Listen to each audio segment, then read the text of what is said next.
Hello friends, my name is Manav Vikram Singh and welcome to the making of Indian polity. Today we are going to discuss about the basic structure of constitution. Now before discussing this concept of basic structure of constitution, let me define you an important term which is called as structure. What structure means essentially. When you talk about structure, structure is something which provides the basic characteristic to something. Like for example, the structure of a building. The structure of a building means the characteristics of the building like wall, like roof, like slab, which define the basic characteristic of that building. Now you can add up furniture over a period of time, you can change the color of the walls, you can make some minor changes. That is not going to change the structure. The basic structure means the defining features which should not be changed. The structure of a philosophy means the basic characteristic of that philosophy. Like for example, if I say capitalism, the basic philosophy of capitalism is the concentration of wealth with individual and how to maximize the wealth. Over a period of time, there can be some minor changes in the periphery, but unless or until the basic feature or characteristic of a philosophy remains the same, it provides a differential stability to that society, to that philosophy. So that is why it is very important to sustain and preserve the structure of something. Like for example, the fundamental law of the country is constitution. Constitution is something which is the guiding principle of how to define the various powers, limitations on those powers of the various organs of the government. So unless the basic defining characteristic of the constitution is not changed, the constitution itself is not going to change. But over a period of time, if you make minor changes in the constitution, like I have said about the building example, that if you add furniture or if you remove the furniture, that is not going to change the structure. So minor changes is allowed in the constitution, but we need to ensure that the basic defining characteristic should not be changed. Now, when we talk about this concept of basic structure of constitution, according to the constitution, the parliament and the state legislatures have the power to make laws within the respective jurisdictions. Now, this power to make the law is not unlimited. The constitution itself defines the limitations. That means these powers are not absolute. And when I talk about these limitations, the power to put the limitation is with the judiciary, because a Supreme Court or a High Court judge or a judiciary takes the oath to uphold the constitution. That means Supreme Court is the guardian of the constitution. So in order to constrain the legislative enthusiasm of the parliament, the Supreme Court has got the power to put the brake on over legislation, which is having the possibility to change the basic and defining characteristic of the constitution. And with that intention only, many a times the apex court or the Supreme Court pronounced that the parliament cannot distort, damage or alter the basic features of constitution. And that is why the basic structure of constitution was found in the judicial pronouncement over a period of time. Now, before diving into the debate that what exactly and how it originated, the basic structure of constitution to which we are discussing in this debate also, let's find out the difference between three important articles of the constitution. When I talk about Article 13 and Article 39 and Article 368, when I talk about Article 13, Article 13 says that the parliament has the power to make laws, but the law should not restrict or abridge the fundamental rights. That means the legislative capacity of the parliament should not and is constrained by the essential features of the fundamental rights. When we talk about fundamental rights are the basic feature of the constitution. As I said in the beginning also, these are the basic characteristic. Fundamental rights provide social democracy. Here, the individual rights like right to profess the religion, right to equality, right to freedom of speech and expression, these are enforced and maintained by the guardian of the Constitution. So, Article 13 says that the parliamentary power to make legislation or the law should not abridge the fundamental rights. Article 39 is an article in DPSP, Directive Principles of the State Policy.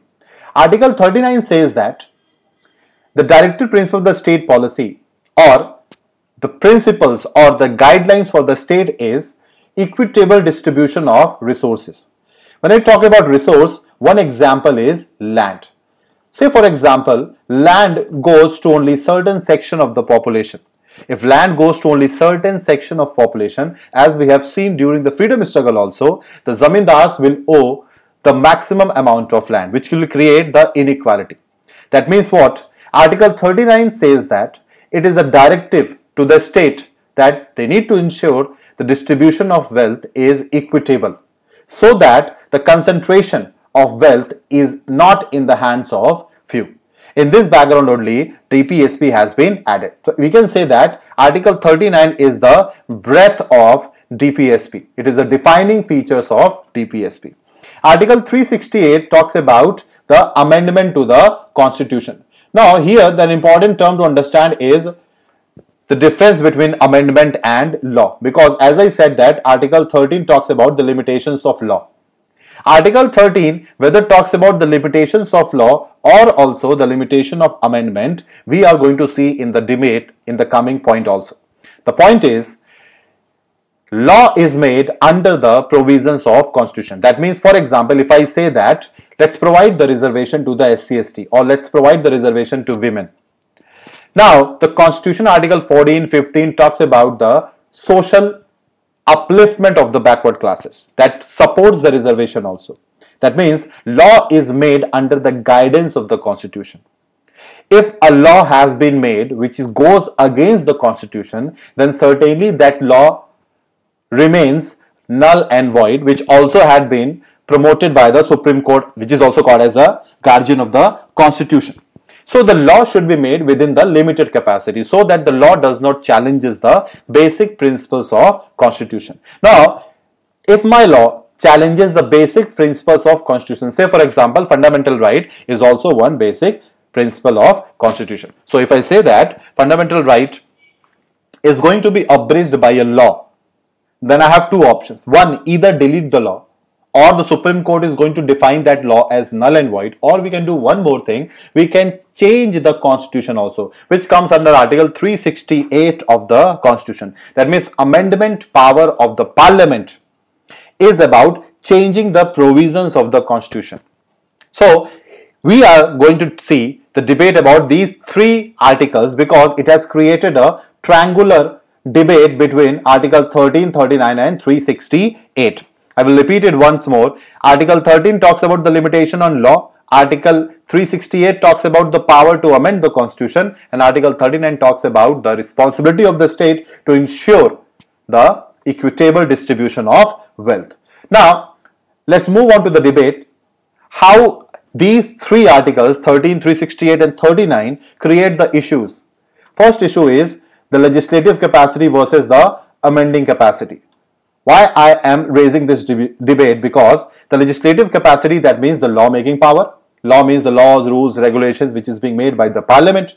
Amendment power is the changing of the Constitution. Although both requires the parliamentary procedure, so many a time people confuse between legislative and amendment power. Now here you need to keep one thing in your mind, that legislative power is different from the amendment power. As I said that if my law goes against the constitutional principles, I have three options. One, I can either change the law, or Supreme Court is going to come and make that law as null and void, or I can change the Constitution. Whether we have the power, whether the Parliament has the power to change the Constitution or not, this can be also one point of debate which is going to promote the debate of the basic structure of Constitution also. The second debate is judiciary versus executive. Now, who has the ultimate authority? Executive has the power with the help of Parliament to change the provisions of Constitution under Article 368. But whether Article 368 can limit the fundamental rights, whose protector is judiciary, that means there can be one more fight between judiciary versus executive. Now the third issue is fundamental rights versus DPSP. Fundamental rights talks about the social democracy, individual rights. Most of the rights are individual, although there are some collective rights also. Or when you talk about DPSP, which is the directions on the state. When you talk about the directive principles or directions given to the state, they are basically socialism in nature. They want to promote ultimate welfare state. So there can be one debate also, that if in the name of DPSP, Parliament amends the Constitution under Article 368, whether it can be limited under Article 13 of the Constitution or not. You will understand this debate in the coming time. Now let's start with the progression of the debate. The progression of the debate started with Shankari Prasad case verdict in 1952. What happened is that after freedom, the Congress had made this promise to the countrymen that we are going to promote the land reforms. Now when you talk about land reforms, it is related to property. And Article 31 was there in the Constitution, which used to talk about right to property, which is also a fundamental right. So what used to happen is that whenever the state government or the central government is making certain law in order to change the land rights, that was coming against the fundamental right, Article 31 of the Constitution. And in this background only, Jawaharlal Nehru, the first Prime Minister of the country, promoted First Amendment. This First Amendment provided practical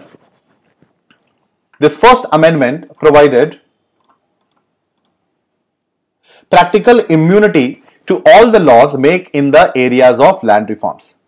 And that is why immunity means here the judiciary, which is the guardian of the Constitution or guardian of the fundamental rights, which are the defining features of Constitution, cannot come and challenge the land reforms which is being made by the state. This was done by the First Amendment of the Constitution under the tenure of Jawaharlal Nehru when he was the Prime Minister. Now, Shankari Prasad case verdict in 1952 and also Sajjan Singh case verdict in 1965 upholded the power of the Parliament under Article 368 to amend any part of the Constitution. Now, as I told you, a part is a part of defining characteristic. So, can you change the defining characteristic of the Constitution also under Article 368? Yes. Sajjan Singh case verdict and Shankari Prasad case verdict said that yes, the Parliament can amend any part of the Constitution, which also involves the fundamental right, because here the question was between land reformed, that is DPSP, versus Article 31, which is the right to property. So Sajjan Singh case verdict as well as Shankari Prasad case verdict has given unlimited power to the Parliament to amend any part of the Constitution.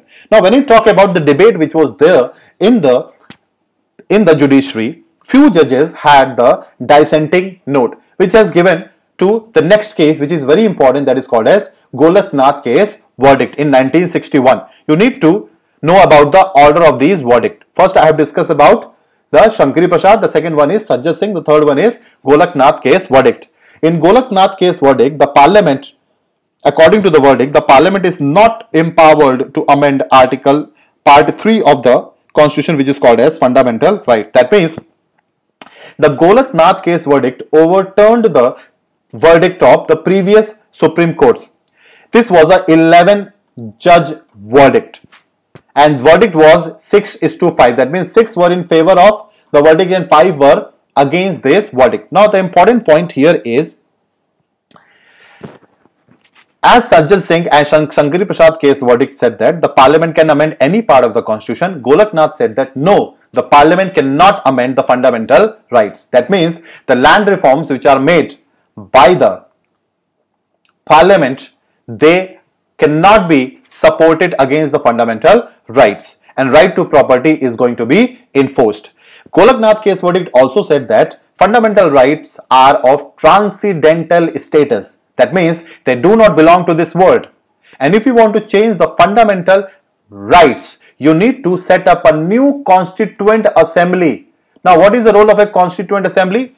The role of the constituent assembly is to frame the constitution. It was constitutional assembly only which made the Constitution of India. So every time you want to change the fundamental rights, set up a new constituent assembly. Article 368 is not going to suffice. And also the Golaknath case verdict said that Article 368 is only a procedure, not the power. That means if you want to amend the constitution, you can amend any part but not the fundamental rights, first point. Second is Article 368 does not give the unlimited power to the parliament, because 368 only talks about the procedure, it is not the power. So in this background only, the Golaknath case verdict said that no, the parliament power is limited, you cannot change the fundamental rights. 368 does not talks about the power to amend, rather it talks about the procedure to amend. So this was a very important verdict. Now one important point here is, many a times you might have heard about Keshwanand Bharti case verdict, which is the next verdict. Let's first discuss about this verdict, then I will tell you the important point. Keshwanand Bharti case verdict 1973. Parliament can amend any provision but cannot dilute the basic structure, and this is a one question which is being asked many times, that the basic structure of constitution is brought under which verdict? It is Keshwanand Bharti case verdict in 1973. That means the parliament has the power to amend. That means it overturned the verdict of Golaknath. But an important point is, you cannot amend the basic structure. Now what is basic structure? The Supreme Court said that we are going to define the basic structure. यहाँ पे एक important point क्या है? An important point is, Golaknath case verdict में 11 judges थे. Now if you want to overturn the verdict, you need more judges, and that is why in Keshwanand Bharti case there were 13 judges which said that yes, the parliament has the power to amend the constitution. Second, 368 not only talks about the procedure but also the power to amend the constitution. And the next important point is, you can amend any part but not the basic structure. Basic structure, like there can be certain elements of basic structure, like democracy is one basic structure, like republican government is second basic structure, like rule of law is one basic structure, like federalism is one basic structure, like secularism is one basic structure. And what are other basic structure of constitution, we will keep on telling you with time to time. That means the basic structure of the constitution has given an unlimited power to the Supreme Court to check any law which is being made by the parliament. That means here the Supreme Court has enforced the supremacy of the judiciary. Now the important point which I wanted to tell you is that although we know that the basic structure of the constitution came in Keshwanand Bharti case verdict, but Golaknath case verdict में भी basic structure discuss किया गया था. And किसने discuss किया था? Mr. M.K. Nambiar, Nambiar, Nambiar, जो भी pronunciation हो आप समझ लीजिएगा इसको. So he was the person who was pleading in favor of Golaknath. So he discussed the basic features while the adversarial proceedings were going on. However, the basic structure was adopted in Keshwanand Bharti case, but it was already discussed in Golaknath case verdict. This can be also one question of UPSC. Now after Keshwanand Bharti case verdict, what happened? Please understand this thing. Golaknath case verdict challenged the power of parliament, and in this background, the Indira Gandhi, who was the prime minister at that point of time, she passed the 24th Constitutional Amendment Act. With this 24th Constitutional Amendment Act, Indira Gandhi said that the parliament can amend any part of the constitution and there is no limitation. And the second point is, if the parliament has amended any part of the constitution, the president will have to accept the recommendations. He does not have any other option. Now the point is, here the parliament has shown the supremacy against the judiciary. Judiciary said that you cannot amend the fundamental rights. However, Indira Gandhi, with the help of the parliament, because she had the majority in the parliament at that point of time, she passed the 24th Constitutional Amendment Act, which said that no, there is no limitation on the power of the parliament and it can amend. And in this background only, Keshwanand Bharti case verdict was passed in 1973, because there was a deadlock between the Supreme Court or the judiciary versus the executive or the parliament. So Keshwanand Bharti case verdict to a certain point tried to reconcile the deadlock by saying that yes, you can amend but not the basic feature of the constitution. Now the next important point is how the basic feature of constitution was further defined. It was under Indira Gandhi versus Raj Narayan case in 1975. Now Raj Narayan was the opponent of Indira Gandhi in the elections. Raj Narayan pleaded against the election of Indira Gandhi by saying that Indira Gandhi had used the state machinery in order to affect the election in its favor. And that is why in this background only, Justice Jagmohan Lal Sinha of Allahabad High Court had declared the Indira Gandhi election as null and void. And once again, the Allahabad High Court reaffirmed the concept of basic structure of constitution. Why? Because Allahabad High Court case was further pleaded in Supreme Court, and their Supreme Court again in Raj Narayan case verdict said that basic structure of constitution is going to be there in the constitution. So Indira Gandhi case verdict, Raj Narayan, Indira Gandhi versus Raj Narayan 1975 also reaffirmed the concept of basic structure which was introduced under Keshavanand Bharati case verdict. Now in this background only, Indira Gandhi further passed 42nd Constitutional Amendment Act because the executive was not in favor of giving up the powers to the judiciary. And here, by reaffirming once again in 42nd Constitutional Amendment Act, which was based on the recommendation of Sardar Swarn Singh Committee recommendations, SSS, Sardar Swarn Singh Committee recommendation के basis पे 42nd Constitutional Amendment Act पास हुआ था, जिसमें इंदिरा गांधी ने पूरी constitution को बदल दिया. She had change the complete constitution and once again taken the power to amend any part of the constitution, जिसके बैकग्राउंड में 1980s में once again Minerva Mills case verdict pass हुई थी. Why? Because there is one important point here. As I told you, there can be a debate with article 13, 39 and 368. Now what the debate is, I cannot give up land reforms because the freedom struggle, the duration, which has created a lot of income inequality because the zamindars, money lenders, they had huge tracts of land. And if right to property is going to be given to the individuals, then the state will never be able to bring the socialist pattern of society or the egalitarian status of the society. So that is why there should be some respite given to the government to promote the land reforms. As long as Article 13 keeps on supporting fundamental rights under Part 3 of the Constitution, the Parliament will never get the power to amend the provisions of the Constitution, which is necessary in case of land reforms. So it was being realized by the Supreme Court that fundamental rights cannot be given such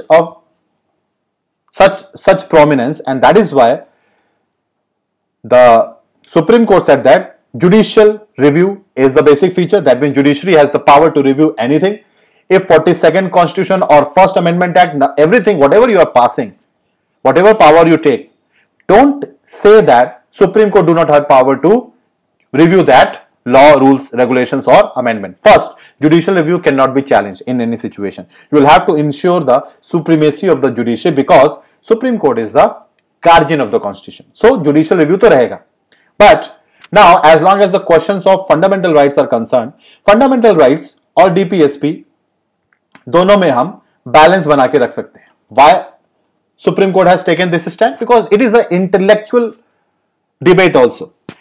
Unless the society is in order, which is imposed by the DPSP, you cannot enforce the individual's fundamental rights. Right to freedom to do any profession or property means nothing if you have 99% of the population who are in abject poverty. So DPSP और fundamental right दोनों में हमें क्या develop करना पड़ेगा? We need to balance them. This was the Minerva Mills case verdict 1980. That means the debate which started in Sajjan Singh case verdict and Shankari Prasad case verdict with the land reforms versus fundamental right to property was finally settled up in 1980 with Minerva Mills, where the Supreme Court agreed that there should be a balance between DPSP and fundamental rights, and they both are the basic features of Constitution, and judicial review cannot be compromised in any situation.